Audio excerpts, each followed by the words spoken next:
They all stood there like statues as Wanyenyekevu grabbed the necklace and looked down at the vial. "What is that symbol?" asked Jom. "I have no idea," Wanyenyekevu said, as they all stood there scratching their heads in awe. Jonathan finally spoke. "I don't know what to say. I know it wasn't a dream, for we all saw what just happened with our own eyes. I can honestly say since I've met you there has never been a dull moment. They couldn't sleep after all the excitement, plus it was already dawn. So they pitched camp with the help of Jonathan, Elisha, and Wanyenyekevu. They created a training site using the various equipment they retrieved from the abandoned bubble city. They talked all day about what had happened and what Prophet Z said that night, and soon afterward, they began reading the Torah. After building a 3D and 4D training room, a firing range, and a combat course, the day quickly ended. Wanyenyekevu was impressed with what Elisha and Jonathan could do with the different instruments and gadgets and noticed how it made Jonathan glow while working on the various projects. Wanyenyekevu was curious and asked Elisha and Jonathan, "What? No, better yet, how is it that these instruments, machines, and the other equipment you have, keep making and producing things, and it never runs out of whatever is in it?" Elisha said, "It's autopoiesis." Wanyenyekevu said, "Auto who?" And Jonathan said, "Autopoiesis, it's self-producing or a never-ending supply of raw material."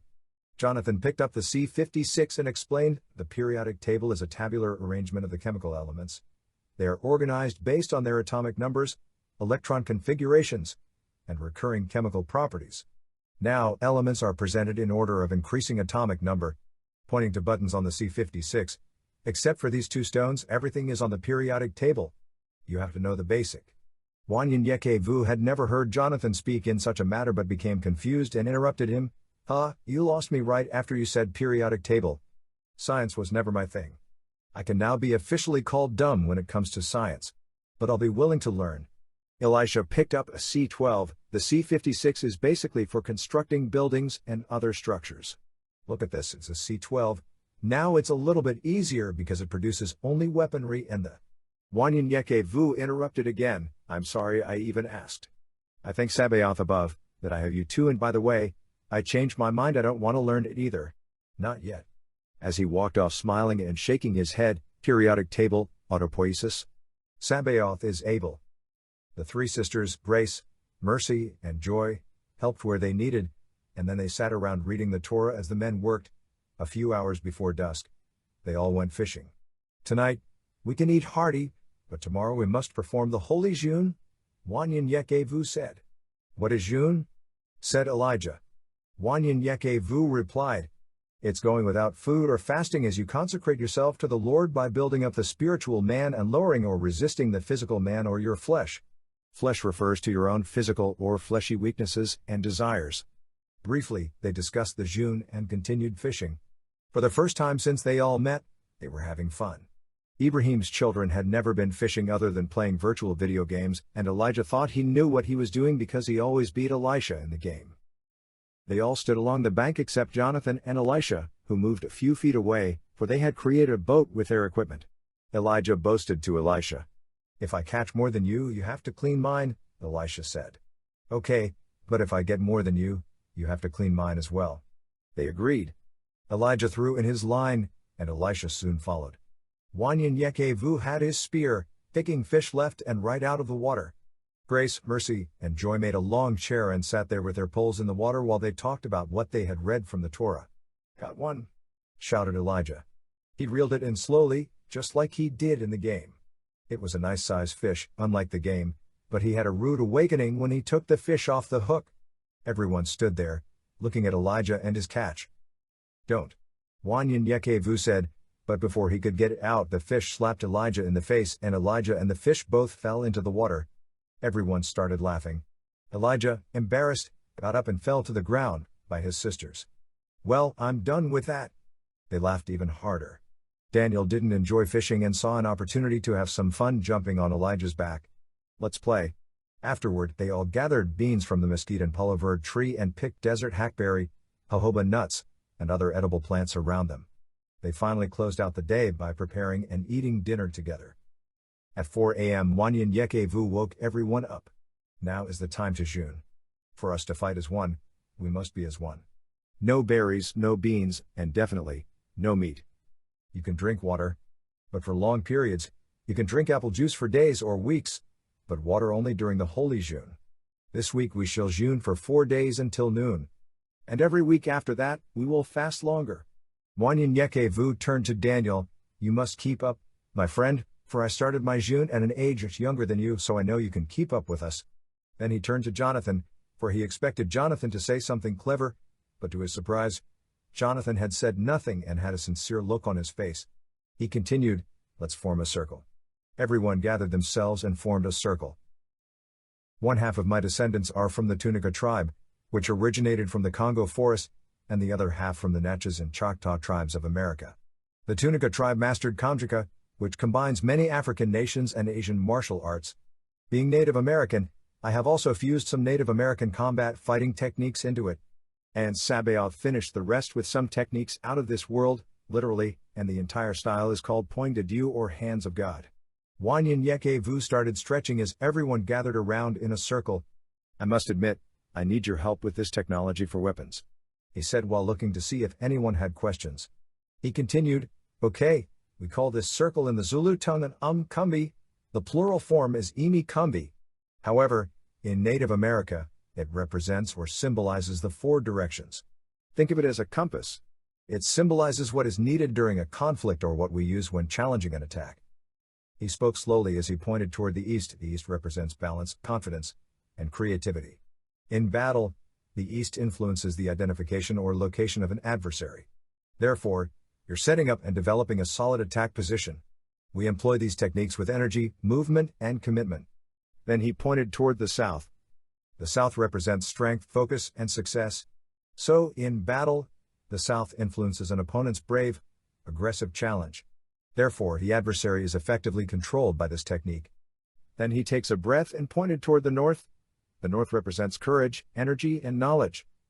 In battle, the north influences the control of an opponent with surprise or overwhelming force, before finally being taken down. He finished up by pointing toward the west. The west represents challenge, choice, and proof. In battle, the west influences the takedown and finishes an opponent before moving on to the next adversary. We execute all techniques in an environment of the highest respect and restraint. Remember this. Wanyenyekevu taught the principles repeatedly, then shouted, east. As he and the group yelled back, balance, confidence, and creativity, the east influences the identification or location of an adversary. By setting up and developing a solid attack position, employed with energy, movement, and commitment. He shouted, south. And the group called back, represents strength, focus, and success. The south influences an opponent's brave, aggressive challenge. This technique effectively controls the adversary. He shouted, north.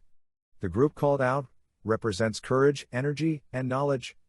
The north influences the control of an opponent with surprise or overwhelming force before finally being taken down. And Wanyenyekevu shouted, west. As the group called, the west represents challenge, choice, and proof. The west influences the takedown and finishing your opponent before moving on to the next adversary. Wanyenyekevu shouted, and the group repeated after him. We executed all techniques in an environment of the highest respect and restraint. They repeated this over and over until everyone had it memorized. Wanyenyekevu continues, remember, inside this circle, it is not a time for fun and games when we are in an umkumbi. It is to discuss serious matters, and it is when you come together to discuss your weakness before June. Only you want to. Your fasting is not to men nor for men, it's for yourself to surrender to Sabaoth. If you discuss a matter, it is for your help or to see if someone else has the same problems, so you can work on it together to defeat it. Most importantly, what is said here is to stay here, never, and I mean never, to be discussed with anyone. Not to a wife, a sister, or a brother. Now, we need Isi Lang plural form Izzy Lang, also from Zulu origins, a traditional large war shield approximately 4 feet long. It is an important part of our training, and I will show you why. Usually it is made from wood or animal hide, but that's not so good for this day and age. But Elisha interrupted, Wurtzite or boron nitride is the best compound used in today's technology. It's harder than diamonds and has high shock-resistant properties and other interesting qualities. Impress Wanyenyekevu said. Can you make? Counting how many people were among them, 9? Elisha replied, no problem, me and Jonathan will work on it as soon as possible. Wanyenyekevu nodded in agreement as he continued, Great, the IC Lang needs to be as wide as its user, so you have to custom fit them for each individual. Jonathan said, no problem, will do. Wanyenyekevu thought for a few seconds and then grabbed his cane, twisted it, and his spear came forward. This is an assegai. I need 8 of these. And Elisha smiled at Wanyenyekevu. I can make that one even better. We need 9. Wanyenyekevu replied, 9 it is. He continued. Okay, there are 2 more Zulu words we need to know for now. They are IMPI, the plural form is EMPI.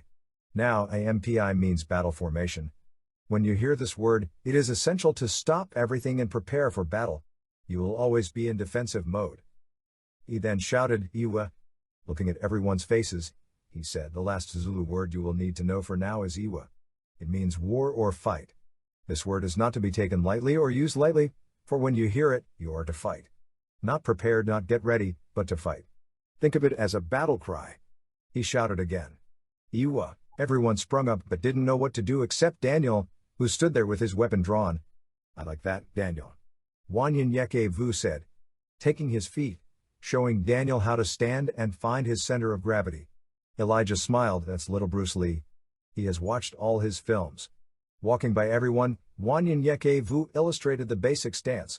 He shouted again. Iwa. Correcting everyone's stance by barely pushing them. If you fall, when I push you, your stance is weak. Again, he shouted. Iwa. He continued until everyone's stance was correct. After a few hours of helping the group with terms and definitions, the group discussed the Torah before ending their June. At 4 a.m. sharp the following day, Wanyenyekevu continued his teaching. As I told you yesterday, we use June to build up the spiritual man, but if you are not reading, meditating, or thinking about the Torah or Sabaoth, we're just going without food, and it's not a holy June. Jonathan and Elisha made notepads to help them keep up with their studies and handed out the remaining Torahs as Wanyenyekevu grabbed his new Torah. He wrapped his old one up. This has been in my family for a very long time. He started flipping through the pages. The Torah comprises all the spiritual books ever written by Sabaoth's prophets and scribes in days of old. Men's traditions separated each book, and war has always been the outcome. He held up the book. Because of this book, the Bible, the Dead Sea Scrolls, and the Quran. He paused. Look to the back, the last book of the Torah, this is the Quran, a book of guidance. Its beginnings go back as far as the fall of the Roman Empire, at the birth of the Prophet Muhammad, the author. The Roman Empire was divided into 2 parts, the Western Empire, with the capital in Rome, and the Byzantine Empire, with the capital in Constantinople. The Roman Empire in the West had collapsed after many barbarian raids and incursions. Germanic tribes crossed the borders and penetrated all the territories of the Western Empire, including Africa. Repeated wars with Persia with the defeat of the Jewish and Christian powers in Arabia became the new power with a unique religion, Islam. Europe remained dormant and inactive for 1,000 years, or the Dark Ages, while the Muslim Empire mastered the civilized, progressive world. Wanyenyekevu continued flipping through the pages. Read about the Moors. No, as a matter of fact, read about everybody, everything, and every event. Try not to be ignorant of history, period. But back to Muhammad, when he was born about 4 years after the death of Emperor Justinian, many Arabs were still worshipping the sun, stars, spirits, and idols. The Arabs possessed 360 idols, one for each day of the year. He was never taught to read or write in his youth, being a shepherd boy. He eventually became a camel driver, traveling to remote and intriguing lands such as Persia, Syria, and Egypt, transacting business with merchants of every kind. Where he met Jews, Christians, and members of other sects, he interrogated them. Looked at Daniel and smiled, like most young men do concerning their religions. He frequented the Jews and their rabbis, mostly because they were merchants and an omnipresent ethnic group. Since he could not read or write, he listened and was keen on everything the Jews related to him. Muhammad learned and extracted much from the Jewish religion and compounded it with Islam's new religion. It was just added to the Torah about a few centuries ago. Many fought against putting it in the Torah because it contradicts some of the other texts in other books, but an old prophet came forth and quoted the scripture, Luke 9:49-50 to them. Which reads, Master, said John, we saw someone driving out demons in your name, and we tried to stop him because he is not one of us. And Shika said, do not stop him, for whoever is not against you is for you. Years later, it was added. Everyone opened up their Torah and searched for the passage he had just quoted, as he continued, The book of Luke is an excellent book on discipline and respect for your brothers and sisters. Now, where did we stop with our reading yesterday? Mercy said. We stopped at the beginning of 1 Kings. But it was so interesting that me and my sisters continued reading while you all were fishing. Wanyenyekevu looked at Grace and said, "Do you want to recap what you've already read?" The group got into a deep discussion about what they had read, and hours passed before Wanyenyekevu said, "Well, let's continue reading the rest of 1 Kings." They all were so engulfed in the Torah that before they knew it, it was noon. Jonathan and Elisha set up their equipment and started working on different projects for Wanyenyekevu. The rest went hunting and other small chores needed to be done before dusk. Throughout the day, Jonathan and Elisha called each individual to size them up for their icy lang and grabbed Wanyenyekevu's cane. They carefully redesigned it and other equipment and weapons. They passed out the icy lang and assegai right before dinner. Everyone was excited to have their new weapons. Wanyenyekevu was off meditating when he was called to dinner, and his equipment was at his dining spot. Wanyenyekevu was impressed. "Done so soon?" "Looks good. I felt naked without my cane." He played with it for a moment. "It's smoother and comes out much quicker than mine." Striking it against the ground as hard as he could. "And much stronger. Picking up the icy lang, this is wonderful, I must admit." Wanyenyekevu left the dinner table before taking a bite and went off to test out some of his techniques with his new toys. Joy, Daniel, and Jonathan followed as the rest looked on and ate. He couldn't fight the urge to teach. The icy lang is designed to form a total defense in massed formation against the throwing spears of the enemy. In our case, those beams of light. Jonathan said. They are highly concentrated beams of light. Or laser. Jonathan ran off, saying, "They should be finished." Wanyenyekevu continued, "Okay, laser, but the whole intention is to engage the enemy in hand-to-hand combat and kill the enemy. Using the icy lang and the assegai in combat is a unified action that allows you to hook the opponent's shield, hand, and shoulders with the leading left outer edge of the assegai, pulling your enemy backward, thus allowing the assegai to be smashed upwards into your enemy's chest. The effect is instant death. An ancient warrior named Shaka Zulu created this technique." Jonathan returned and handed out everyone a copy of Wanyenyekevu's cane. Wanyenyekevu couldn't say a word in tears. He just smiled and hugged Jonathan. Wanyenyekevu just took his new cane and practiced with it as the rest joined in, and they practiced for a bit before returning to the dinner table, where they talked about the style and other techniques until they went to bed for the night. The next morning, without warning, Wanyenyekevu grabbed a wooden stick and shouted, "Impy!" Without prejudice, he went by each of them, striking them with a wooden stick. Joam and Jonathan could block his attack, but the rest were not so lucky. He shouted, "You must be ready at any given moment." They then ran miles around the lake and back. Non-stop they went through the obstacle course. The group was tired and weary, but Wanyenyekevu didn't let up. "Push yourself," he shouted. Seeing the weary looks on their faces and thinking they wanted to give up, he gathered the group together, saying, "I don't know why Sabaoth has called us together, but you have seen with your eyes and heard with your ears his power. Remember young David running from Saul. Can you imagine his pain? He had opportunities to stop running and hiding by killing Saul, but he didn't because Saul was God's servant. He knew that his jealousy consumed him. He knew Sabaoth would make a way. But we are not running from anyone but toward them, whoever it is, to do Sabaoth's bidding. It has only been 3 days, and you were chosen like David was to do his will. That alone should be an honor. Out of all the people on this planet, he chose us. We must be prepared to go to war by learning from one another. What I don't know, you should teach us. Now, rest for the rest of today, but be prepared to go back at it in the morning." They talked among themselves and helped each other with whatever problems each other had, and it made Wanyenyekevu proud to see them working together. The next day, they pushed each other. They all went to the firing range where Wanyenyekevu learned their weaponry, and he taught them many assegai techniques and how to make and throw different stars. They were on one accord. What once was 9 individuals becoming one fierce force. Wanyenyekevu learned about the new technology and he, too, had a difficult time understanding it. They all quickly learned easily, and they had mastered some of Wanyenyekevu's martial arts styles by the 6th week. Their frustration and doubt about learning Wanyenyekevu's martial arts and his training exercises turned into determination with the help of fasting and meditating, putting Wanyenyekevu's mind at ease. Days passed, those days turned to weeks, and they were fasting for 3 days straight by the 5th week. The intense and rigorous training became somewhat more manageable,